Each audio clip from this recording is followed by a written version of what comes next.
Welcome to The Explainer.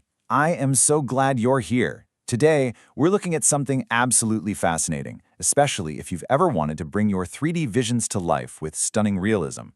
Whether you're an architect, an interior designer, or just a really enthusiastic beginner, the tools we're exploring today are going to completely elevate the quality of your projects. So, you have to wonder, how exactly do you turn a flat 3D model into a breathtaking, lifelike masterpiece? It's a great question, right? We've all seen those 3D models that look, well, clunky, rigid, and just obviously computer-generated.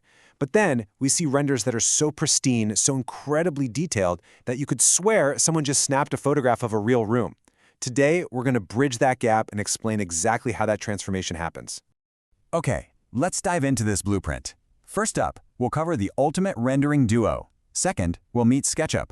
Third, enter V-Ray. Fourth, we'll map out 6 steps to photorealism. And finally, we'll wrap things up with some pro tips for success. All right, jumping right into Section 1, the ultimate rendering duo, synergy and structure. To really understand photorealism, think of it like building a house. SketchUp is your builder.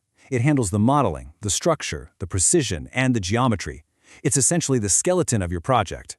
V-Ray, on the other hand, well, that's your meticulous photographer stepping in afterward to add the atmosphere, the light, and the realism. It's the skin. They work in perfect harmony to provide both of those absolutely vital elements. Moving right along to Section 2, meet SketchUp, intuitive 3D modeling. If you're someone who gets a bit intimidated by overly complex software, this is where you can breathe a huge sigh of relief. SketchUp's user-friendly interface really welcomes beginners with open arms, while still offering incredibly advanced tools for the seasoned pros. But the real game changer here is the 3D warehouse. Imagine you need a very specific mid-century modern chair for an interior scene. You don't have to build it from scratch. You can just pull it directly from their extensive library, which saves a massive amount of time.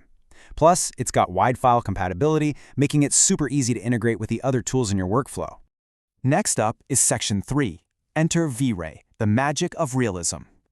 Now for the other half of our dynamic duo, and honestly, this is where the visual magic happens. This is the software responsible for taking those structurally perfect SketchUp models and breathing actual vibrant life into them. But before we get too far ahead of ourselves, what exactly is V-Ray? Simply put, it's a rendering engine. That means it's software that calculates light, shadows, and materials to produce high-quality photorealistic images from your 3D models. Think of it as a massive, complex calculator that literally understands physics. It knows exactly how sunlight is supposed to bounce off a hardwood floor versus a plush carpet. And it does all the math to make your eye believe what it's seeing. Now, what's really interesting here is V-Ray's customizable material editor. This is where you can dial in the perfect glossy surface for a marble countertop or the exact matte finish for a painted wall. Combine that with its ability to mimic highly realistic, real-world lighting conditions and its adjustable render elements, which let you tweak reflections and refractions even after the render is entirely complete, and you've got an incredibly powerful artistic toolset on your hands. Okay, on to Section 4. 6 steps to photorealism, your blueprint to reality. So, now that we know our tools, how do we actually use them? Creating a gorgeous render isn't just pressing a magic button, right? It's a deliberate, 6-step story of creation. You build the foundation, you set the stage, apply the tactile details, turn on the lights, and finally, polish it to perfection. Let's break these down step by step so you know exactly what you should be doing at each stage of the process. Steps 1 and 2 are all about your foundation over in SketchUp. A realistic render always starts with an accurate model. You have to pay close attention to precise scale and accurate proportions, because if a door frame is modeled even a little too tall, the final render is going to look subconsciously wrong to the viewer. Unless you're designing a home for literal giants, always check your scale. Once your model is mathematically precise, you set up your scene. This means using your camera tools to find a really compelling focal point and perfect framing that showcases the design in its best light. Step 3 is where we jump into V-Ray. This is where the digital world finally gets its tactile skin. You apply realistic materials from V-Ray's extensive library, or you can even create custom ones to match real-world counterparts. The absolute key here is paying close attention to properties like reflectivity and texture mapping, which, by the way, is essentially just how a 2D image is wrapped mathematically around your 3D object. If you're rendering a wooden table, it shouldn't just look like wood. It should reflect light exactly the way varnished wood does in the real world. Next up is Step 4, and honestly, you cannot skip this one, the power of lighting. Configuring natural and artificial light is absolutely crucial for realism. This is the step where you literally turn the sun on in your digital scene. You really need to experiment with different setups here. V-Ray gives you incredible tools like the V-Ray Sun for natural daylight, dome lights for that soft ambient environment lighting, and area lights for specific artificial fixtures. Finding the right balance among all of these is exactly what creates those dynamic, believable shadows and highlights. Finally, we reach steps 5 and 6, which is where you polish and perfect your masterpiece.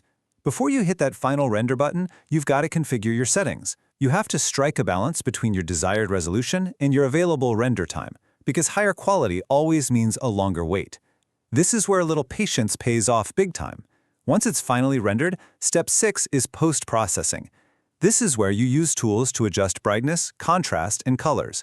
Using V-Ray's render elements at this stage allows for vital, highly targeted adjustments that add massive depth and vibrancy to the final image.